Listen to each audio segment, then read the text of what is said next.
I'm delighted to welcome you to Chateau de Serrant. We're going to spend half an hour together discovering the Chateau, which lies about 20 kilometers west of Angers and about 10 kilometers north of the Loire River. So Serrant is a fortified castle originally built in the 15th century by the Brie family on the lands of their ancestors. We still have the medieval moat, which is still underwater, as well as the underground parts from the 15th century, in which the former kitchens are located today. From the 16th century onwards, the chateau was rebuilt in the Renaissance style by Péan de Brie. In 1539, work began on the central grand staircase. He commissioned an Angevin architect by the name of Jean Delépine to design a main building on either side of the staircase, topped by two corner towers.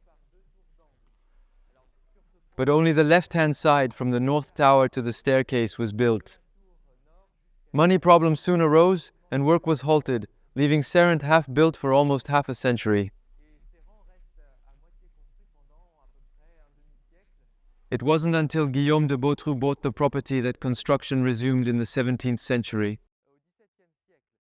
Starting in 1636, Guillaume de Beautru built the left side and the south tower of the central part, but in keeping with the original Renaissance style, thus preserving the overall homogeneity of the building. His son wanted to extend the chateau, building the two perpendicular wings, also respecting the overall harmony in the same style as the Renaissance facades.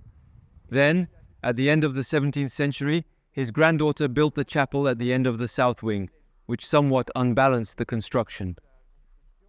To restore balance, the north wing was extended at the same time as the chapel. This chapel, by the way, is remarkable.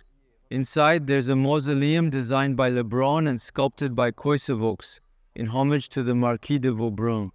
The courtyard pavilions and central portal were added in the early 18th century, still by the Beautru family.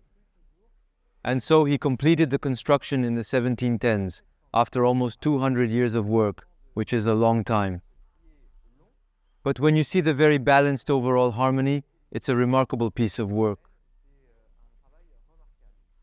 The chateau was eventually sold in 1749, along with its entire collection, including furniture and paintings. It was bought by Antoine Walsh, son of an Irish Catholic immigrant exiled in France in the 17th century. The Walsh family took possession of the estate.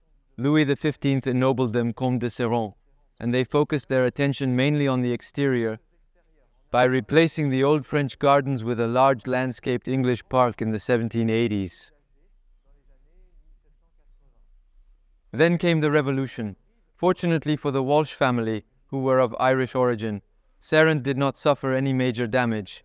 The collection was preserved, and the building itself was not damaged. From 1830, a marriage took place between Valentine Walsh de Serrant and the Duc de la Trémouille. Their son settled in Serrant at the end of the 19th century and undertook major restoration work.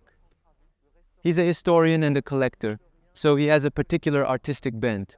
So he redesigned the chateau using the services of an architect, Lucien Magne, a pupil of Viollet-le-Duc, to give it back a more Renaissance feel that it had lost in the 18th notably.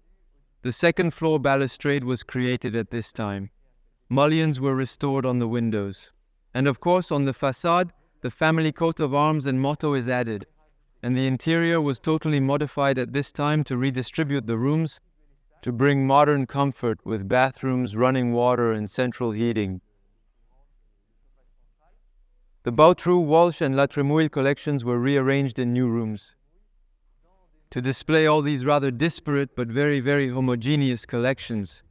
Today, the chateau still belongs to the descendants of the La Trémouille family. The Prince and Princess de Mérode, who live in Serrant, are responsible for preserving this monument. The entire furniture collection has been classified as a historic monument since 2001, a rare feat in the private sector. And that's what makes this chateau so special, and what we're going to discover together right now. I suggest you follow me to discover the interior. As we enter, we see the chateau's grand Renaissance staircase, the first thing built by the Brie family in the 16th century. It was 15 years after work began on Chateau de Chambord when this Serrant staircase was built, on the Italian model. A two-flight staircase, covered by beautifully sculpted coffered vaults. Loggias are present on every level. Initially, they were not closed by doors and windows. Everything was open on the courtyard and garden sides. These were later partitioned off for greater comfort. But this is a real gem of Renaissance architecture. Let's go now to the Chateau's dining room.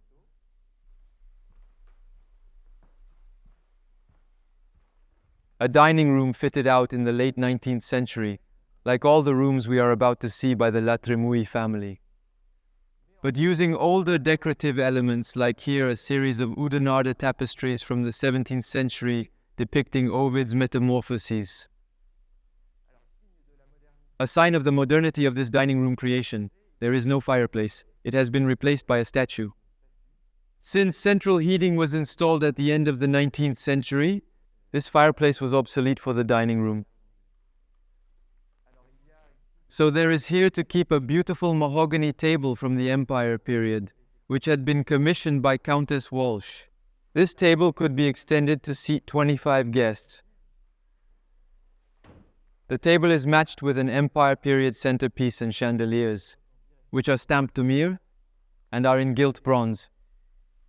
And we've exhibited a dinner service, monogrammed and blazoned with Walsh de Serrant, as can be seen on the plates.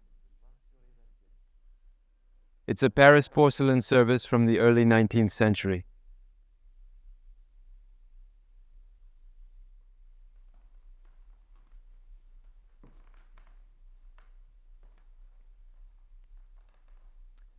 Continuing from the ground floor, crossing the staircase,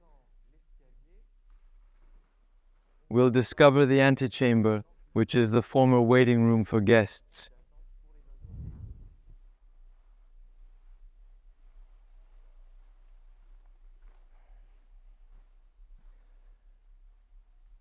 Here are arranged a set of furniture from the 17th century, including this exceptional and magnificent Mazarin desk, featuring beautiful buhl marquetry in tortoiseshell and brass.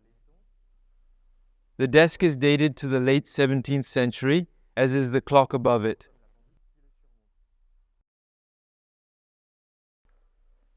There are a series of family portraits here, featuring various ancestors of the current owners, including a recent acquisition.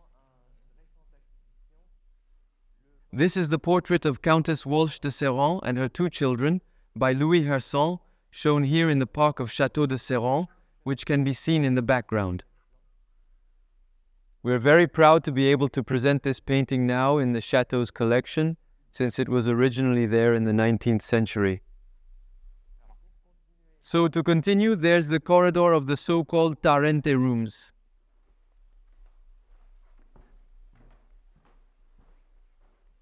With the Chambre du Prince de Tarente, which is the title borne by the eldest son of the La Trémouille family, his father's heir. So it's an important room. Other bedrooms are accessible, but I suggest you go up to the second floor to continue the visit there.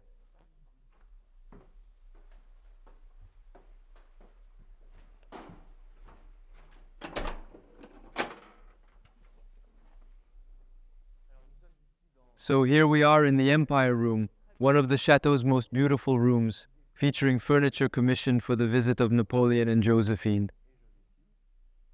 This is the Countess Walsh ordered furniture for the Chateau's salon. She was very close to the Empress. She was one of her ladies-in-waiting. The Empress herself was godmother to Countess Walsh's daughter. Under a glass case in the bedroom, we keep the Sèvres porcelain tea service given by the Empress on the occasion of Valentine Walsh's christening. This set of furniture was commissioned from the cabinet maker Jacob de Melter. The furniture is of the highest quality, particularly the armchairs. They retain their original Beauvais tapestry upholstery. The finesse of the bronzes also testifies to the quality of the furniture. The bed intended for Napoleon was not actually used for the emperor, since rather than staying for 2 days, he only spent 2 hours at Serrant. The visit was cut short for diplomatic reasons. The bed was reused during the 19th by several Countess Walsh, whose monogram can be seen in the laurel wreath. Also, I wanted to show you a piece of furniture I really like. It's this secretary chest of drawers, Jacob de Malter, which is relatively rare in its form and proportions. It has 4 drawers in the front. The front is made entirely of mahogany and gilded bronze. The top drawer actually reveals a writing tablet with 2 small drawers inside.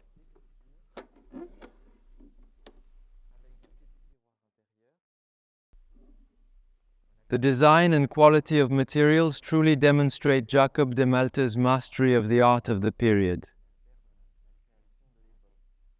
It's undoubtedly one of the showpieces of this room. I also wanted to mention before leaving the room a very pretty bust sculpted by Canova that can be seen on the mantelpiece, depicting Empress Marie-Louise in the Greek style of the time. Let's continue our tour and move on to the main reception room, the Grand Salon, which is located next door.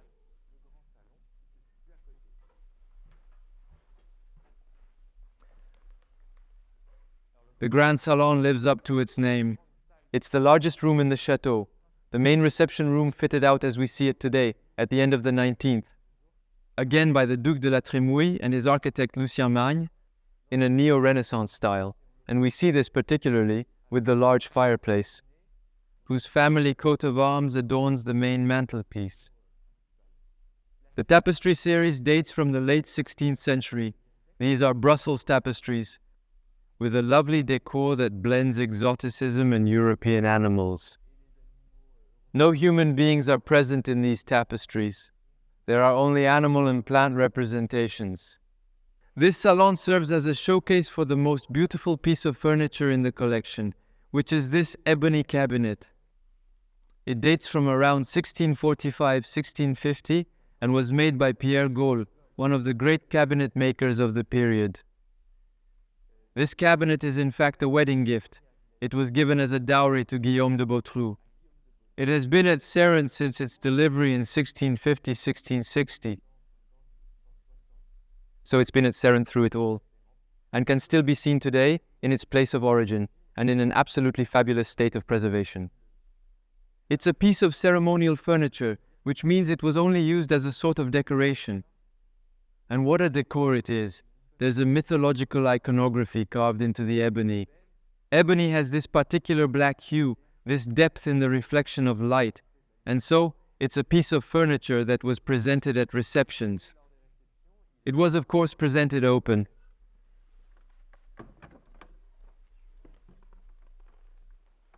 Today you can still see this beautiful carved decoration, chiseled on the back of the doors. The finesse of the workmanship shows the talent of the cabinet maker, and the central doors reveal a very special decor. A theatre decor, very fashionable during the 17th century with this rocaille, this fake rocaille. It's actually cork with mirrors for depth. Red tinted ivory columns to imitate coral, painted ivory to imitate marble, and beautiful marquetry on the floor, notably with an ivory checkerboard in ebony.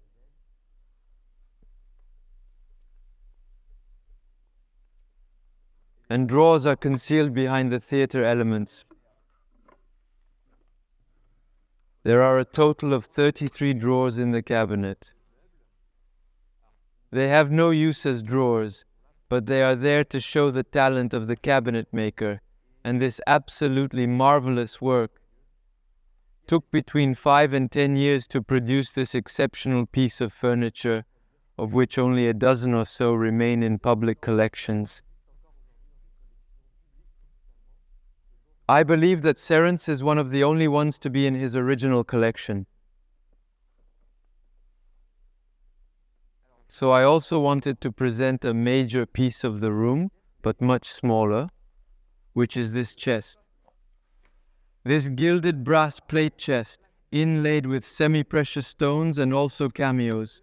These cameos date back to antiquity.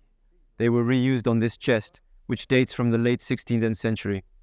It was a gift from Pope Paul V to one of the members of the La Trémouille family, who was ambassador of the Kingdom of France to the Holy See. A rather prestigious gift. In addition to a beautiful exterior, a superb interior, the fabric of which is embroidered with gold and silver thread. In the center of the lid, you can also see the coat of arms. The coat of arms of Pope Paul V, a reminder of its origins.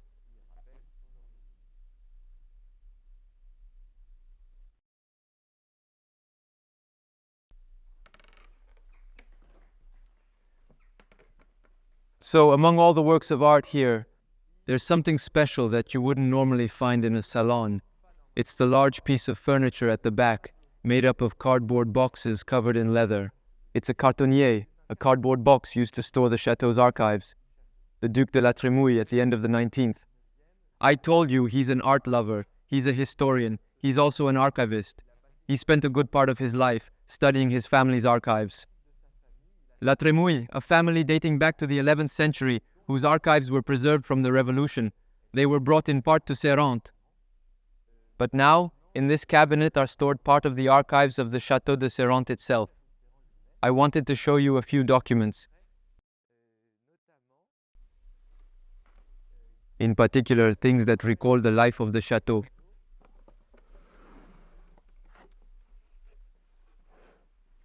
So I have here, for example, a notebook which records the various menus and guests at receptions at Serrant. For example, here, in January 1931, the menu.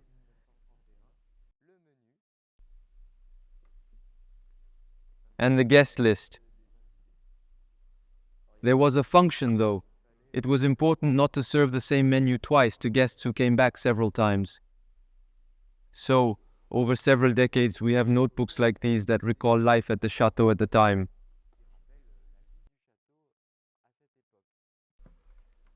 Another important document I can show you is a deed dating back to 1636.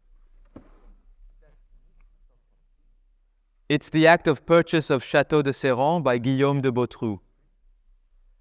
A beautiful notarial act dated March 12, 1636. On parchment. It details the terms of the contract for the sale of the chateau, and which is still preserved in its place of origin. So these two small documents from the chateau's archive collection demonstrate the importance of preserving the chateau's memory here. Through various objects, both paper and paintings, works of art, etc. I suggest we continue our tour. We're now going to see the heart of the chateau, the library. What makes its reputation?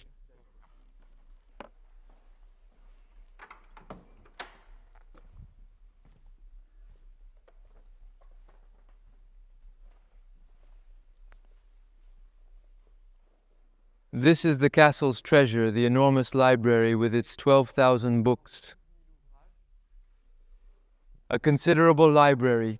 Today it's one of the largest private libraries to be preserved in its original location.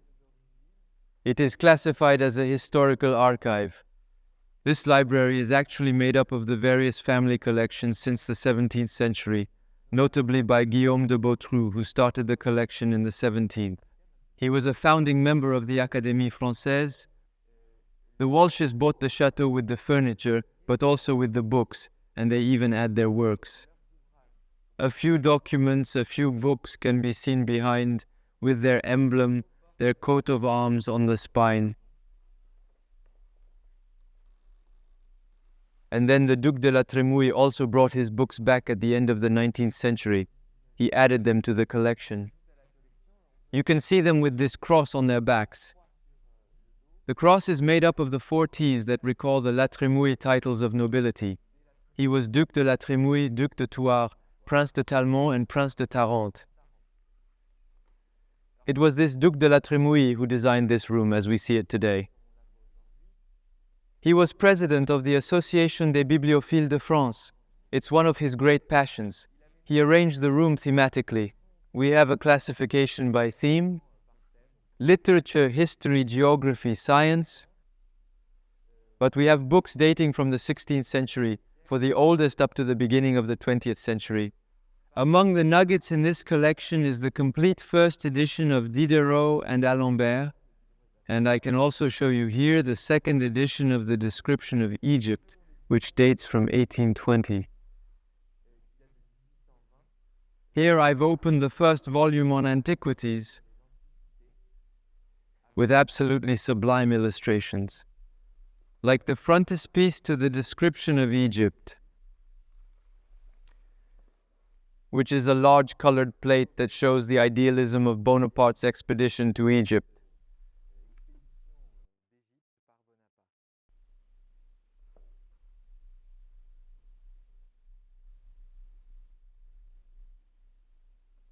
Like the rest of the chateau, the library also houses a collection of furniture.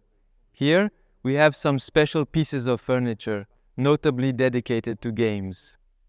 Here we have a lovely trick-track table with its 4 chairs stamped Georges Jacob, Marie Antoinette's favorite cabinet maker. Very elegant chairs with lyre-shaped backs. Of course, there are also a number of reading tables for books, especially large volumes such as this Atlas du Royaume de France, dated 1643.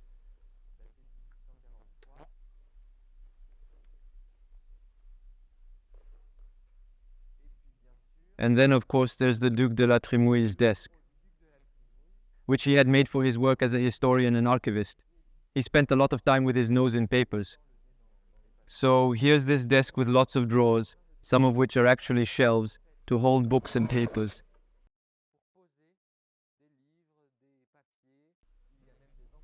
There are even inkwells built into the drawers. So this is a rather unique model, and rather remarkable from the point of view of cabinet making.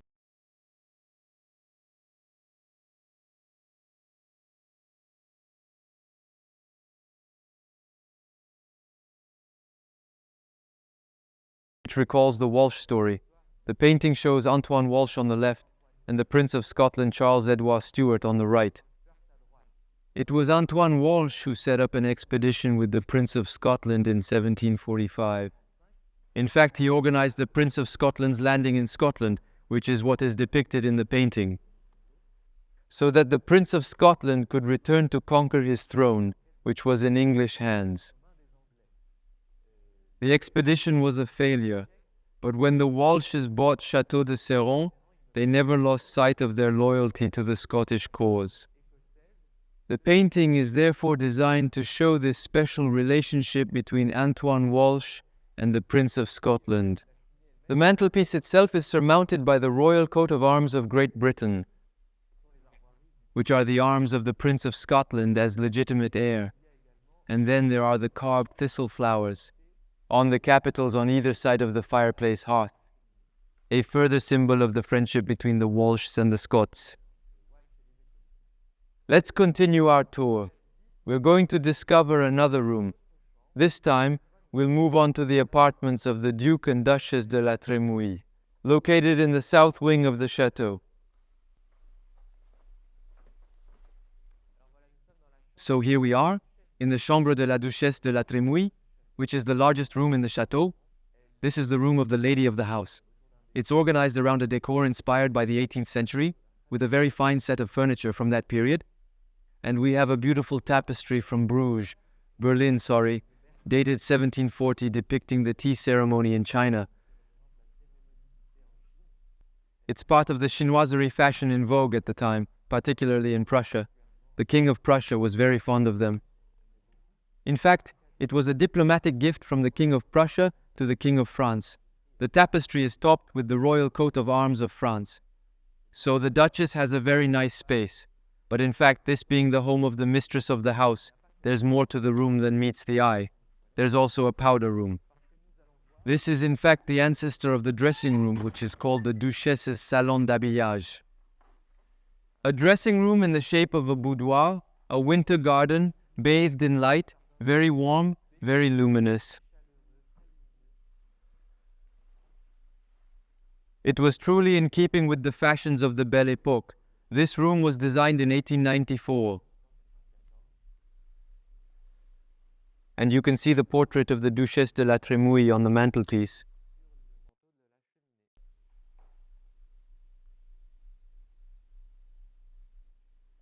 The Duc de la Trémouille is not to be outdone. Let's take a look at his apartment, which runs parallel to that of the Duchess. Access is via a small hidden door.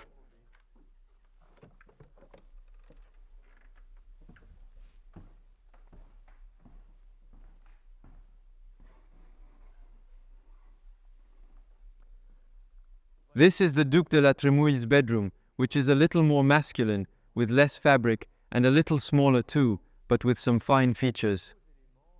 Of course, we can mention this large tapestry, part of the suite of tapestries in the dining room. This one didn't fit in the dining room. They installed it here, but it's the best preserved of the suite, with lovely colors and an intact border. In the dining room they were cut out because they were too big.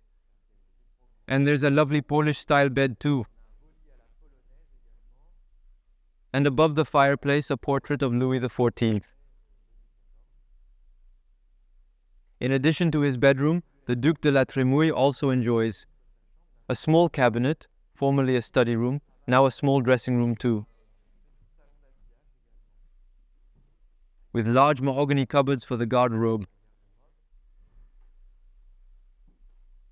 And in front of the window, a beautiful travel dressing table, Louis XV period, stamped La Croix, which is truly one of the finest pieces of furniture in the Chateau de Serrant collection.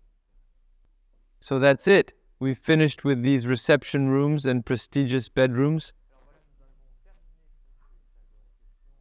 I'd like to propose a change of atmosphere, a change of scenery. Let's go down into the basement of the chateau to see the kitchens. So I meet you now in the kitchens of Chateau de Serrant. Here we are in the basement in the medieval foundations. You can see the Gothic ceiling from the 15th century, as well as very thick walls. The kitchens as we see them today date from the late 19th century. It features a still complete collection of copper utensils, including saucepans and cake molds of all shapes and sizes. Another sign of the modernity of the kitchen.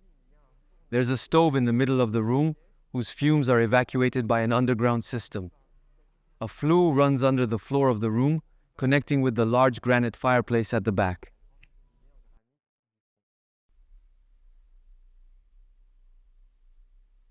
To conclude this visit, I'd now like to take you to an area not accessible to the public. This is the second floor, and in particular the balustrade, which gives you a bird's eye view of the chateau's main courtyard. So here we are after the basement on the balustrade of the chateau's second floor, with this superb overall view of the tufa facades. This balustrade was added at the end of the 19th century by architect Lucien Magne, based on what probably already existed during the Renaissance. You can see these beautiful Renaissance facades of the Cour d'Honneur develop. And then, beyond, you have a beautiful view of the countryside, the village of Saint-Georges-sur-Loire, and even the Loire Valley beyond. So this is where we end our visit to Chateau de Serrant. I hope you've enjoyed it, and that it has inspired you to come and discover this Renaissance gem for real, which still has a lot to show you in its collections, in the rooms we didn't have time to see. Thank you very much, and I hope to see you soon.